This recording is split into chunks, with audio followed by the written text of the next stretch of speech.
देखिए सुबह 6 बजे करीब ना ये पुलिस वाले आए थे और सादे लिबास में थे। तकरीबन 25 से 30 थे। उन्होंने क्या किया, यहाँ से दीवार फांद के अंदर आए हैं और दरवाज़ों पे लातें मारी हैं और ये दरवाज़ा भी तोड़ दिया हमारा एक।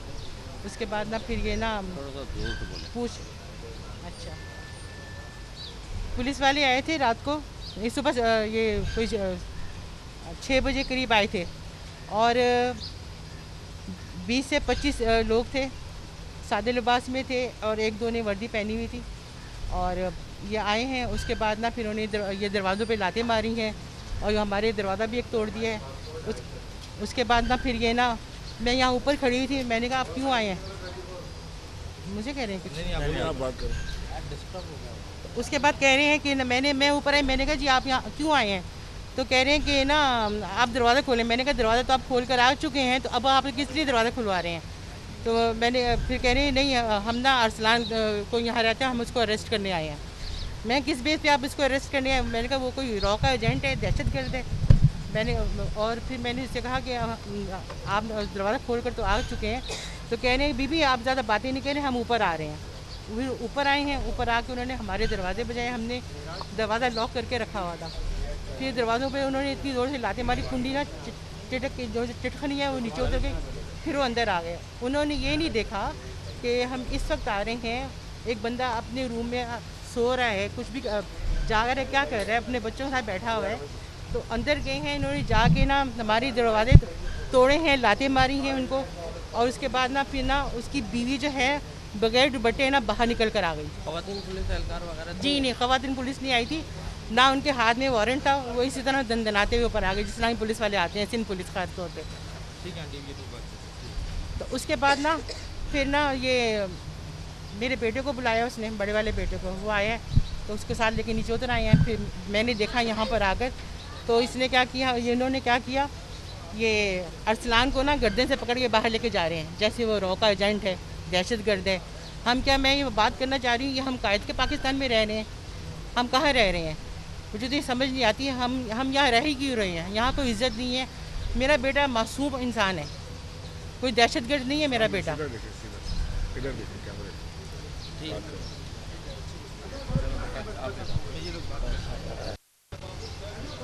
चले।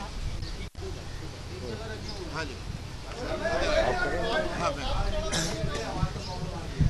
अच्छा जी, यार ये भी पकड़ बेटा लिया। थोड़ा साइड पे बहुत ज़्यादा है। बिस्मिल्लाहिर्रहमानिर्रहीम।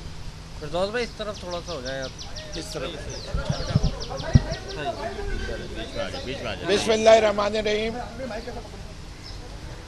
सिंध में गुल्लू भट्ट राज का आगाज़ हो चुका है, आइन को पामाल किया जा रहा है। एक एमपीए को बग़ैर वारंट के इस तरह घर से उठा के लेके जाया जा रहा है जिस तरह फवाद चौधरी को सर पे कपड़ा डाल के किसी मुजरिम की तरह लेके गया होगा। मैं आज सुबह जब उसके बाद मैं 3 थानों पे जा चुका हूँ, गुलशन, अजीज़ भट्टी और गुलिस्तानी जौहर। गुलशन और अजीज़ भट्टी के थानों ने कह दिया कि हम नहीं हैं, और उन्होंने कहा कि जी अगर कोई थाना इन्वॉल्व होगा तो जौहर का होगा, इससे कि इनका घर उसके इलाके में आता है और उसके बहर में। मैं पहले गया गुलिस्तानी जौहर, उस वक्त थे नहीं, मैं दोबारा गया गुलिस्तानी जौहर थाने, और अभी वहाँ उनके ड्यूटी ऑफिसर अब्बासी ने मेरी कंप्लेंट लेने से भी इनकार कर दिया, जबकि अजीज़ भट्टी थाने ने ली थी मेरी कंप्लेंट। और मेरी उसने कहा कि आप बात कीजिए एसएचओ से।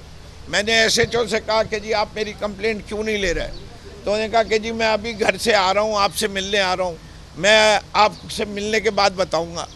तो मेरा अपना ज़ाती ख्याल यही है कि मैंने लॉकअप चेक किया जौहर का, जौहर के लॉकअप में अरसलान मौजूद नहीं है, वहाँ 6 लड़के थे लेकिन उनका पीटीआई से कोई ताल्लुक़ नहीं है।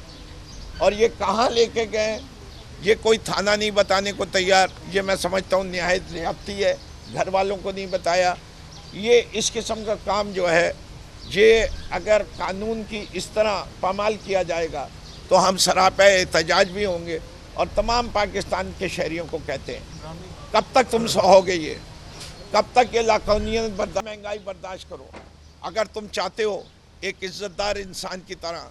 तो फिर जो इमरान खान कह रहे हैं हकीकी आज़ादी के लिए निकलो, निकलो अपने घर से, तभी तब्दीली आएगी, वरना ये जालिम इसी तरह रूमते रहेंगे, इसी तरह महंगाई में तुम्हें पीसते रहेंगे। अब वक्त आ गया है तुम्हारी निकलने का। बिस्मिल्लाहिर्रहमानिर्रहीम। मुतवातिर तरीके से पाकिस्तान तहरीक इंसाफ के कारकुनों, लीडरों और वर्कर्स के साथ ज़्यादती हो रही है। बार बार हमें ये कहा जाता है और बताया जाता है कि अब न्यूट्रलिटी हो गई है और न्यूट्रलिटी नज़र आएगी। मैं अपनी इस्टेब्लिशमेंट से मुखातिब हूँ कि हमें अब तक फिलवक्त न्यूट्रलिटी नहीं नज़र आ रही। हमारी आज भी नज़रें आपकी तरफ जाती हैं कि पाकिस्तान के सेवियर्स आप हैं और हम बानिए पाकिस्तान के साथियों में से हैं। हमारे साथ क्यों गद्दार वाला सलूक किया जा रहा है? ये पीपल्स पार्टी की हुकूमत, ये पीडीएम की हुकूमत, ये मौलाना फजलुर रहमान की हुकूमत, इन सब की कोई औकात ही नहीं है इस हुकूमत की कि ये खड़ी रहे एक घंटा भी। हमारे मुंह से बात निकले तो गद्दारी, हमारे मुंह से सवाल निकले तो ज़बान खींच लो। लबबंदी का हमें हुक्म दिया गया है, ज़बान बंदी का हुक्म है।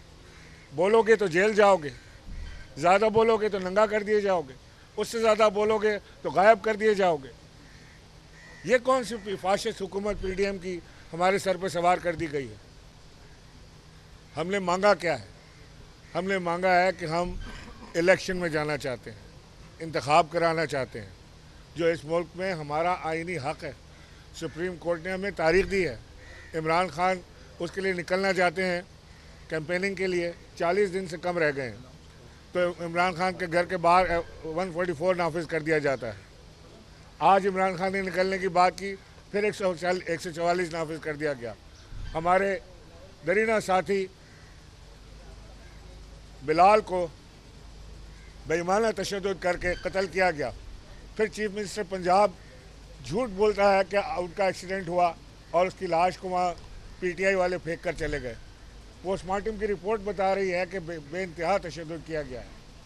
आज अरसलान हमारे भाई, हमारे साथी को उठाया गया है घर से। हमें बताया जाए कि इसका क्या कसूर है? क्या उसने ऐसी बात कर दी कि जिससे कोई मुल्क का गद्दार बन गया? वो क्या ऐसा हो गया कि जिससे इतना बड़ा सज़ा उसको मिलने वाली है?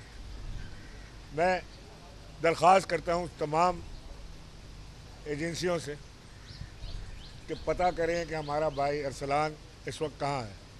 उसके घर में परेशानी है, उसके बच्चे, छोटे छोटे बच्चे उसके इस वक्त खौफ में मुब्तला हैं, डर के बैठे हुए हैं घर पे, और वो पूछ रहे हैं, सवाल पूछ रहे हैं कि मेरे बाबा ने क्या किया था। ये छोटा बच्चा मेरे साथ खड़ा हुआ था अभी अरसलान का, इसने आके मुझे पूछा कि मेरे बाबा ने क्या किया है uncle.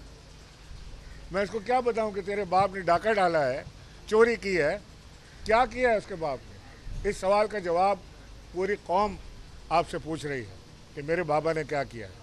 Don't do this. Thank you so much. का क्या रद्द अमल होगा, क्या करने जा रहे हैं आप? सब बात करेंगे आप जी? बिस्मिल्लाहिर्रहमानिर्रहीम। अरसलान ताज की गिरफ्तारी की शदीद मज़म्मत करते हैं। अरसलान ताज एक एमपीए है और इसके साथ हमारा कराची का जनरल सेक्रेटरी भी है, और जिस तरह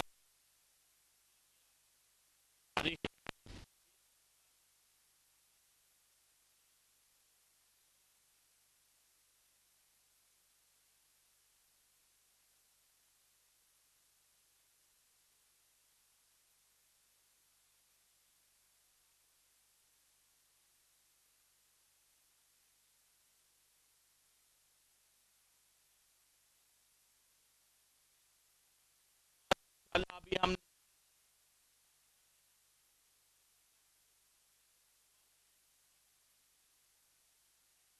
तरीक़ेकार होता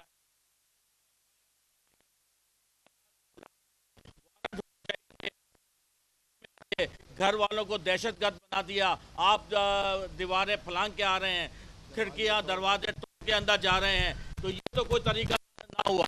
तो इस तरीके से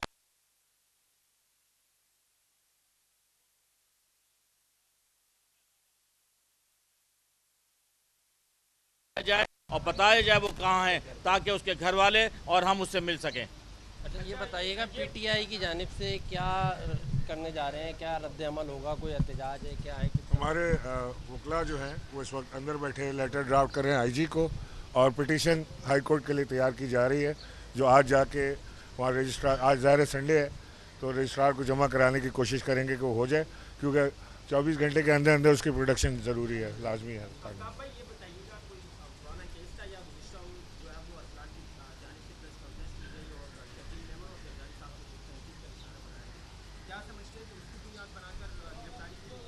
देखिए, पुराना तो कोई केस नहीं था, और अगर शर्जील मेमन और जरदारी साहब का नाम लेके कोई बात की गई है, ये तो 10 लोग ये बातें करते हैं। शर्जील मेमन खान साहब के हवाले से बात कर रहा होता है, ये मुकद्दस गाय तो नहीं है ना कि इनके हवाले से बात नहीं की जा सकती। अगर ऐसा है तो बहुत बड़ा ये अलमिया है, और ये इसका हिसाब किताब होना चाहिए।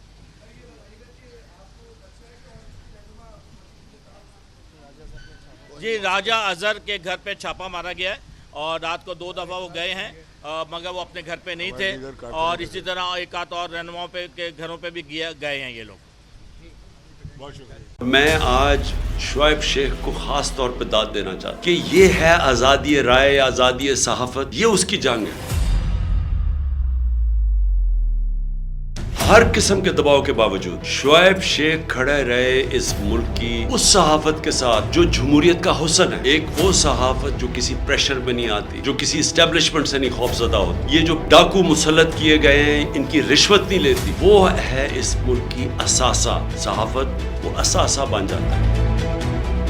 सिर्फ शुएब शेख को आज जेल में इसलिए डाला है कि उसको ये कहा गया था कि इमरान खान और पीटीआई की कवरेज ना करें। मैं पाकिस्तानियों की तरफ से शुएब शेख आपको और बोल चैनल कहता हूँ, हम आपके साथ खड़े हैं, और इंशाल्लाह आप सब्र करें। ये अंधेरा, ये जो अंधेरी रात है, ये ज्यादा तैयार नहीं है। मुझे नजर आ रहा है कि इंशाल्लाह अच्छा वक्त आने वाला है। सब्सक्राइब करें और बेल दबाएं ताकि कोई खबर रह न जाए।